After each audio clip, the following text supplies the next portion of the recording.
ziua, dragii noștri cititori! Cu ocazie sărbătorii limba noastră, vă voi citi o poezie, Odă limbii române, de Traian Vasilcău, lui Grigore Viu.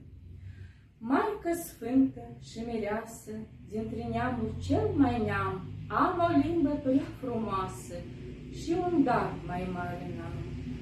Am un grai de sărbători, dintre graiuri cel mai grai.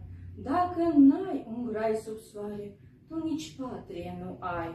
Limba pajiște prin care pașii mei de domn se plimbă, îngerii cu ea se nimbă, fără nici o izipare. Noi n-am jefuit pe nimeni, alte stele n-am cerșit, n-am răvnit moșii străini și nici graiul n-am răvnit, dar roșim în locul celor de te-au stâns cu necredință, grai și scris cândva de aur, azi aproape în ființă. Domnitori să fim pe veacuri, robi să fim ai limbii care, ca ceferii pe lacuri și ca cerul de izvoare. Și-om avea de bună seamă raiul lumii în cuvânt. Cine are un grai și-o mamă, nu e singur pe pământ.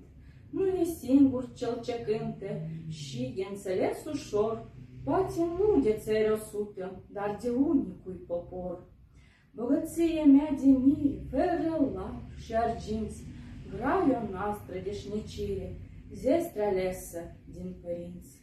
Maică sfântă și mireasă, dintre neamuri cel mai neam, am o limbă prea frumoasă și un dar mai mare n-am. Mulțumim frumos pentru atenție!